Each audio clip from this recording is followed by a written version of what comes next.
నమస్తే వంశీ గారు. నమస్కారం అండి. టీనేజ్‌లో ఉన్న పిల్లలు చాలామంది స్టడీస్‌ని పక్కన పెట్టేసి అట్రాక్షన్‌కి గురి అవుతూ ఉంటుంటారు. తెలిసి తెలియని వయసులో కొన్నిసార్లు మైండ్ సెట్ అనేది అటువైపు టర్న్ అవుతూ ఉంటుంటుంది. ఆలోచనలు ఆ విధంగానే ఉంటుంటాయి. వాటిని ఏ విధంగా పేరెంట్స్ ఐడెంటిఫై చేయాలి?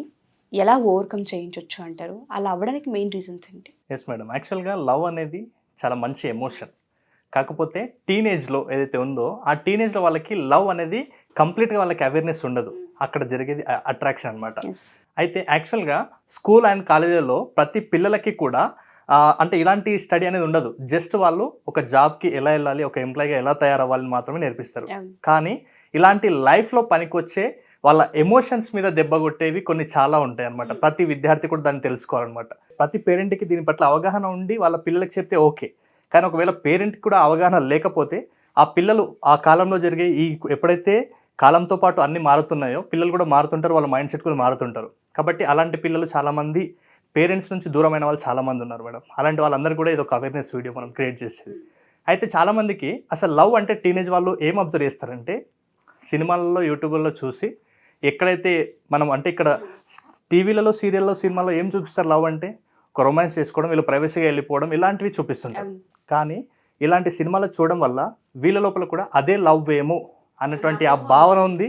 ఆ అపోహతోటి వీళ్ళు కూడా అలాంటి హీరోయిజంని ప్రతి అమ్మాయి ముందల గానీ, అమ్మాయి అబ్బాయి ముందల గానీ చూడడం స్టార్ట్ చేస్తుందనమాట. సో దీని నుంచి వాళ్ళకి అది అట్రాక్షనా, లవ్వా తెలుసుకోలేక చాలామంది ఇబ్బంది పడుతున్నారు. నేను లవ్ చేయడం తప్పు అని అనట్లేదు. లవ్ చేసి ఇబ్బందులు పడడం తప్పు అంటున్నా. ఇంకొకటి లవ్ చేయడం ఎప్పుడు రైట్ అంటే దానికి కూడా ఒక స్టేజ్ ఉంటుంది. ఆ స్టేజ్‌కి వచ్చిన తర్వాత లవ్ చేయడం వేరే. అసలు ఏమీ తెలియని ఏజ్‌లో లవ్ చేయడం చాలా తప్పనమాట.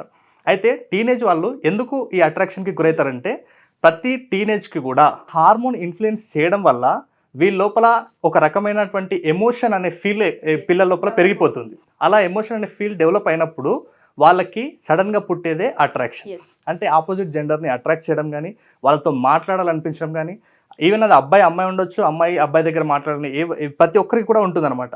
అయితే ఆ అట్రాక్షన్‌ని ఫీల్ అవ్వాలంతే. కానీ ఆ అట్రాక్షన్‌ని చాలామంది లవ్ అనుకుంటున్నారు.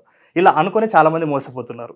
ఇలాంటి వాళ్ళే 10థ్‌లో, ఇంటర్‌లో, డిగ్రీలో లవ్ చేసి మ్యారేజ్ చేసుకొని ఇప్పటికి చాలామంది పేరెంట్స్ పట్టించుకోక, అటు సైడ్ అత్తమామలు కూడా పట్టించుకోక చాలామంది అలా పెళ్ళై వెళ్ళిపోయిన వాళ్ళు ఇబ్బందుల పాలవుతున్నారు. కాబట్టి ప్రతి ఒక్కరు కూడా దృష్టిలో పెట్టుకోవాలి. మీకు తెలిసింది లవ్వా, అట్రాక్షనా? టీనేజ్ పిల్లలు అట్రాక్షన్‌ని లవ్ అని ఫీల్ అయ్యి ఎందుకు తప్పుగా అర్థం చేసుకుంటారంటే అప్పుడు ఆ టీనేజ్‌లో వాళ్ళ మైండ్ సెట్ ఎలా ఉంటుందంటే ఐడెంటిటీ అండ్ రోల్ కన్ఫ్యూజన్ అనే స్టేట్లో ఉంటుంది. అంటే వేరొకరు నన్ను గుర్తించాలి. ఈవెన్ అది డ్రెస్సింగ్‌లో కావచ్చు, హెయిర్ స్టైల్‌లో కావచ్చు, లేదనుకుంటే వాళ్ళ బిహేవియర్‌లో కావచ్చు, నాకు గుర్తింపు రావాలి. నేను గ్రేట్ అనే ఫీలో లేకుంటే నేను అందంగా ఉంటా అనే ఫీలో రావాలి అనే ఐడెంటిటీ వాళ్ళ మైండ్ సెట్లో ఉంటుందన్నమాట. నన్ను ప్రతి ఒక్కరు గుర్తించాలి. అందుకనే చాలామంది కొంచెం స్టైలిష్‌గా రెడీ అవ్వడం గానీ, లేకుంటే అబ్బాయిలు కూడా ఇంకా కొంచెం స్టైలిష్‌గా బైక్ రేస్ నడపడం గానీ, లేకుంటే స్టైలిష్‌గా రెడీ అవ్వడం గానీ చేస్తుంటారనమాట. ఇది ఐడెంటిటీ కోసం చేసేది. నెక్స్ట్ రోల్ కన్ఫ్యూజన్ వీళ్ళకు ప్రతి ఒక్కరు కూడా ఉంటుంది. యెస్. పెద్దవాళ్ళమా? చిన్న చిన్నవాళ్ళమా? వాళ్ళమో అర్థం కాదు. యెస్. వీళ్ళకు ఇప్పటివరకు గడిపిన టైం ఏదైతే ఉందో అంటే 13, 14, 15, 16, 18 ఇయర్స్, 19 ఇయర్స్ వరకు ఈ లైఫ్‌లో వాళ్ళు ఏదైతే గడిపారో ఇదే మా పూర్తి జీవితం అని వీళ్ళు నమ్ముతారు. అంటే కంప్లీట్‌గా నాకు జీవితం అర్థమైపోయింది. ఇదే జీవితం అంటే అని వాళ్ళు ఒక అపోహలో ఉంటుంది. ఎందుకంటే వాళ్ళకి రోల్ క్లారిటీ అనేది కన్ఫ్యూజన్ స్టేట్‌లో ఉంది కాబట్టి ఇది క్లారిటీ లేదు కాబట్టి ఇలాంటి మిస్టేక్స్ జరుగుతాయి. కాబట్టి ఈ టీనేజ్‌లో ప్రతి ఒక్కరికి కూడా అది బాయ్ అయినా, గర్ల్ అయినా వాళ్ళకి ఆ ఎమోషన్ వచ్చినప్పుడు కేర్ కోసం వెతుకుతుంటారు. అంటే వాళ్ళని కేర్ చేసే వాళ్ళు ఎవరైనా ఉన్నారా? ఈ కేర్ ఒకవేళ అమ్మాయి అయినా, అబ్బాయి అయినా ఇంట్లో వాళ్ళు ఆ కేర్ చేస్తే అంటే వాళ్ళని దగ్గరగా తీసుకొని ప్రేమగా మాట్లాడితే వాళ్ళు ఎలాంటి అట్రాక్షన్ కూడా లోనవ్వరు. అయితే టీనేజ్‌లో ప్రతి ఒక్కరికి కూడా ఎమోషన్స్ అనేవి ప్రతి ఒక్కరు కూడా పెరుగుతుంటాయి. అది అమ్మాయి కావచ్చు, అబ్బాయి కావచ్చు. అయితే ఈ ఎమోషన్స్ వాళ్ళలో డెవలప్ అయినప్పుడు వాళ్ళని ఎవరు కేర్ చేస్తారా అనే ఆలోచనలో వాళ్ళు ఉంటారు. అందుకే వాళ్ళు అట్రాక్షన్‌కి గురవుతారు. యెస్. అయితే ఇప్పుడు ఈ కేర్ అనేది ఫ్యామిలీ చేస్తే ఇబ్బంది ఉండదు. ఫ్యామిలీ ఒకవేళ అలాంటి కేర్ చేయలేకపోతే ట్రాక్ తప్పే అవకాశం ఉంటుంది. దాన్నే ఎమోషనల్ ఇన్‌సెక్యూరిటీ అంటారు. యెస్. అంటే పేరెంట్స్ ఎవరు పట్టించుకోరు. అలాంటప్పుడు ఎవరు వీళ్ళని కేర్ చేస్తారో అటువైపు వెళ్ళాలి అన్న ఆలోచన వీళ్ళలో స్టార్ట్ అవుతుంది. అందుకే ఇప్పుడు చూడండి అన్నం పెట్టే వాళ్ళకంటే తిన్నవని అడిగే వాళ్ళకి వీళ్ళు ఎక్కువ అట్రాక్ట్ అవుతుంటారు టీనేజ్‌లో. కాబట్టి అది నాన్న కావచ్చు, ఒకవేళ అమ్మాయి అయితే నాన్న కానీ లేదనుకుంటే బ్రదర్ గానీ వాళ్ళని దగ్గర తీసుకొని మాట్లాడడం గానీ, హ్యాండ్ షేక్ చేయడం గానీ, వీళ్ళే ఒకవేళ తను బాగుంటే ఓకే ఈరోజు డ్రెస్ చాలా బాగుంది. అలాంటి కేర్ గానీ, అలాంటి ఐడెంటిటీ కానీ ఇంట్లోనే ఇస్తే వాళ్ళు బయట వాళ్ళ నుంచి ఆశించారు. ఎగ్జాక్ట్లీ. ఇప్పుడు ఫర్ ఎగ్జాంపుల్ మేడం, నాకు ఒకవేళ బిర్యానీ చాలా ఇష్టం, మా ఇంట్లో కూడా అదే చేశారు, చాలా టేస్టీగా చేశారు, నేను బాగా తినేసిన. ఇప్పుడు నేను బయటికి వెళ్ళేటప్పుడు నాకు రెస్టారెంట్స్ కనిపిస్తున్నాయి, నేను మళ్ళీ వెళ్ళి తింటానా? తినలేను. ఎందుకు? ఆల్రెడీ ఇంట్లో ఆ ఫ్లేవర్ మనకి వచ్చేసింది, మనం తినేసాం, సాటిస్ఫైడ్ కదా. మా ఇంట్లో అసలు బిర్యానీ చేయట్లేదు, కానీ నాకు చాలా ఇష్టం క్రేవింగ్ ఉంటుంది కదా. కదా. అలాంటప్పుడు నేను ఏం చేస్తా, బయటికి వెళ్ళేటప్పుడు అవసరమైతే ఫ్రెండ్ దగ్గర అప్పు తీసుకురైనా తినేస్తారు, డబ్బులు లేకపోతే. అవునా? అంటే మీరు ఒకవేళ కేర్ చేస్తే సేమ్ ఇలాగే ఇంట్లో కేర్ దొరికింది కాబట్టి బయట ఇంకొకరు కేర్ చేయాలనే ఆలోచన ఏ అమ్మాయి కానీ ఏ అబ్బాయి కానీ ఉండదు. ఒకవేళ మీరు దాన్ని కేర్ చేయలేకపోతే వీళ్ళు ఆటోమేటిక్గా అవుట్ సైడ్కి వెళ్ళే అవకాశం ఉంటుంది, సేమ్ బిర్యానీ లాగానే. కాబట్టి ప్రతి ఒక్కరు కూడా ఆ ఎమోషనల్ ఇన్సెక్యూరిటీ అనేది ఇంట్లో క్రియేట్ చేయకండి. మీరు దాన్ని అంటే వాళ్ళకి ఆ ఏజ్లో కేర్ అవసరం.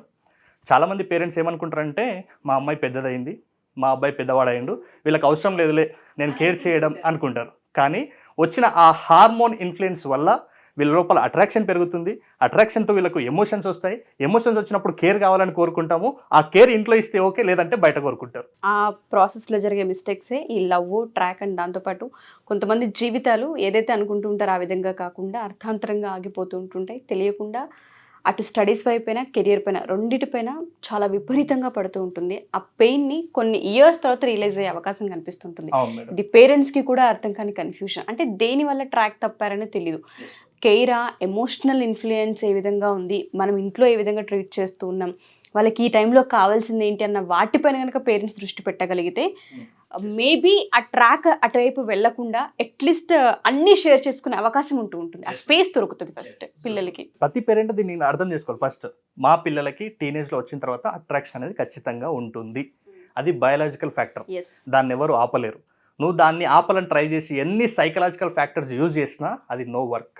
కాబట్టి ప్రతి పేరెంట్ గుర్తించాలి, దాన్ని యాక్సెప్ట్ చేయాలి. మరి ఇలా టీనేజ్లో ఇలా లవ్లో పడుతున్నారైతే క్లారిటీ వచ్చింది, మరి ఏం చేయాలి పేరెంట్స్? ఫస్ట్ మీ పిల్లల దగ్గర మీరు చాలా ఫ్రీగా కమ్యూనికేట్ చేయాలి. ఎందుకంటే వాళ్ళు ఎలా చేయాలంటే, మీ పిల్లలు ఒకవేళ టీనేజ్లో వచ్చినా కూడా మీ దగ్గర అన్నీ షేర్ చేసుకోవాలి. ఒకవేళ అమ్మాయి అయితే నాన్న దగ్గర కొంచెం ఎక్కువ ఫ్రీగా షేర్ చేసుకుంటుంటారు, అదే అబ్బాయి అయితే అమ్మ దగ్గర ఎక్కువ షేర్ చేసుకుంటారు. లేదు ఇంకా కొన్ని పర్సనల్స్ ఉన్నాయంటే కనీసం మీ కూతురు తల్లి దగ్గర, కొడుకు తండ్రి దగ్గర ఇలాంటి షేర్ చేసుకునేటువంటి అలాంటి ఫ్రీనెస్ ఇవ్వాలి. చాలామంది ఏం చేస్తుంటారంటే మన ఇండియాలో అథారిటీ పేరెంటింగ్ ఉంటుంది.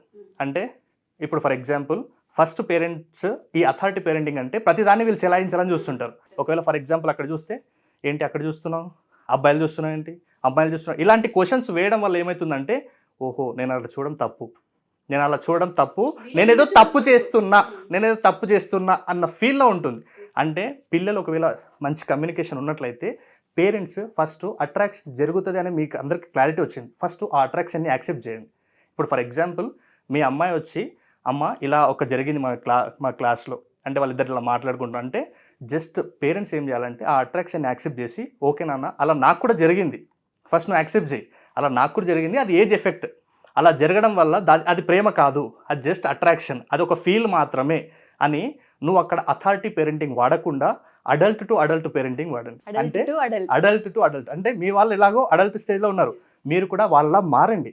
ఎందుకంటే మీరు ఆ స్టేజ్ని ఎక్స్పీరియన్స్ చేసిర్రు కాబట్టి వాళ్ళకి ఇంకా చాలా బాగా నీట్గా ఎక్స్ప్లెయిన్ చేయగలుగుతారు. అప్పుడు వాళ్ళకి ఓహో అంటే ఇప్పుడు చూడండి వాళ్ళ కమ్యూనికేషన్ అనేది చాలా ఫ్రెండ్లీగా ఉందనుకోండి, అలా ఫ్రెండ్లీగా ఉన్నప్పుడు మనం బెదిరించి చెప్తే మారరు, వాళ్ళు వేరే ప్రైవసీ కోసం ఎదురు చూస్తారు. లేదు అలాగే ఫ్రీగా కమ్యూనికేట్ చేస్తే ఓకే అంటే ఇది జెన్యున్గా జరిగేది, మా మమ్మీ కూడా అలాంటి ఎక్స్పీరియన్స్ ఉంది అంటే ఇది లవ్ కాదు అని వీళ్ళు ఆటోమేటిక్గా అక్కడ రియలైజ్ అవుతారు. పేరెంట్స్ ఒకవేళ ఏమైనా చెప్పాలనుకుంటే కూడా అప్పుడు చెప్తేనే వర్కౌట్ అవుతుంది. దాంతోపాటు పిల్లలకి ఆ టీనేజ్కి రాకంటే ముందు కూడా లేదు అప్పుడు చెప్పకపోతే ఇప్పుడైనా చెప్పండి, గుడ్ టచ్ బ్యాడ్ టచ్ గురించి చెప్పండి, వాళ్ళకు ఒక క్లారిటీ వస్తుంది. అంటే పొరపాటున ఎవరైనా పట్టుకుంటే కూడా దిస్ ఈస్ గుడ్ టచా బ్యాడ్ టచా వాళ్ళకు ఒక క్లారిటీ వస్తుంది. నెక్స్ట్ వచ్చేసి పేరెంట్స్ ఫస్ట్ ఇంకా కొంచెం ఇలాంటివి చెప్తూనే వాళ్ళ గోల్స్ పట్ల ఫోకస్ చేయమని చెప్పండి. ఎందుకు గోల్స్ పట్ల ఫోకస్ చేయమంటున్నారు అంటే ఫర్ ఎగ్జాంపుల్ మీరు ఏదైనా గోల్ సెట్ చేసుకొని ఆ గోల్ని అచీవ్ చేస్తే మీ లైఫ్లో మీరు ఎలాంటి పర్సన్స్ కావాలనుకున్నారో అలాంటి వాళ్ళు మీ జీవితంలోకి వస్తారు. లేదు అంటే ఎవరో మిమ్మల్ని ఇష్టపడి మిమ్మల్ని చేసుకొని వెళ్ళాల్సిన పరిస్థితి వస్తుంది. కాబట్టి మీరు ప్రేమించే వాళ్ళు మీ లైఫ్లోకి రావాలంటే అది ఈవెన్ అబ్బాయినా అమ్మాయినా మీ గోల్స్ ఆటోమేటిక్గా అచీవ్ చేస్తే ఆటోమేటిక్గా మీరు కోరుకునే వాళ్ళు మీ లైఫ్లోకి వస్తారు.